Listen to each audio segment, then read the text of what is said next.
बिस्मिल्लाहिर्रहमानिर्रहीम। नाज़रीन, मैं हूं डॉक्टर साजिद। एक मरतबा फिर आपको कनाडा के शहर टोरंटो से खुशामदीद करता हूं। आज के सेशन में बात करेंगे स्मोक पे। लेकिन सेशन स्टार्ट करने से पहले अगर अभी तक आपने हमारा चैनल सब्सक्राइब नहीं किया तो प्लीज़ सब्सक्राइब कीजिए @डॉक्टर साजिद, ताकि करंट अफेयर्स और आपकी सेहत और बीमारियों से मुतालिक लेटेस्ट और अपडेटेड मालूमात आप तक पहुँचती रहें। जब हम बात करते हैं स्मोक की, तो स्मोक कम्बिनेशन है स्मोक और फॉग का, यानी धुएँ और फिज़ा में मौजूद मॉइस्चर और केमिकल्स के रिएक्शन से जो गैशियस लेयर बनती है उसको स्मोक कहते हैं। स्मोक दो किस्म की होती है। एक तो क्लासिकल स्मोक जो आजकल हमारे माहौल में मौजूद है, ये हाइड्रोकार्बन्स के जलने, मसलन कोयला, पेट्रोल, गैसोलीन के जलने से जो धुआं पैदा होता है, और धुआं जब फिज़ा में जाता है, फिज़ा में ऑलरेडी सल्फर डाइऑक्साइड मौजूद होती है, इनके रिएक्शन से जो एक गैशियस लेयर बनती है उसको क्लासिकल स्मोक कहते हैं। इसको लंदन स्मोक भी कहते हैं क्योंकि ये 1952 में सबसे पहले लंदन में अपीयर हुई और 5 दिन तक रही।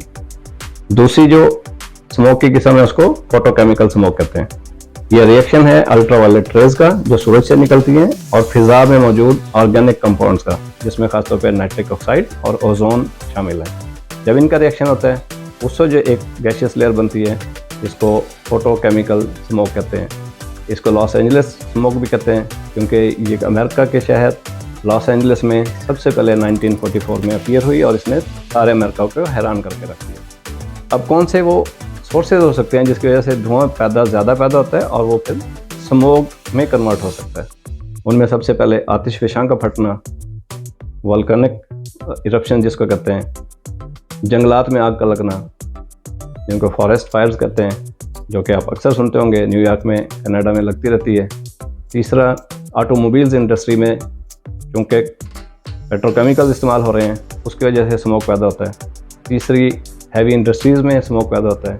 और चौथी जो मेन सोर्स है वो पावर प्लांट्स हैं, ख़ासतौर पे थर्मल पावर प्लांट्स, जिनमें स्मोक की प्रोडक्शन ज़्यादा होती है और फिज़ा में जाके फिर स्मोक बनने के चांसेस होते हैं।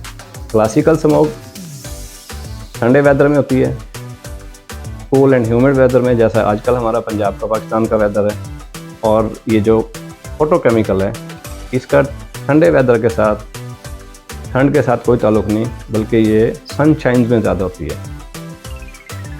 अब स्मोक के ह्यूमन हेल्थ पे क्या असर हो सकते हैं?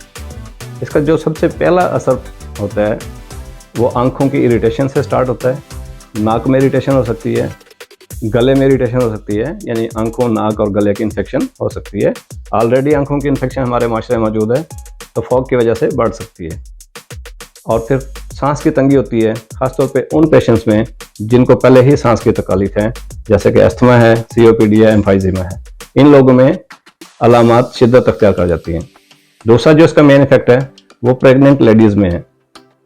बच्चों की ग्रोथ रिटार्ड हो जाती है, जिनकी जो बच्चे अभी माँ के पेट में पल रहे होते हैं उनकी मालफॉर्मेशन हो सकती है, उनकी ग्रोथ रिटार्डेशन हो सकती है, यानी कि नशोनुमा इफेक्ट हो जाती है फॉग की वजह से।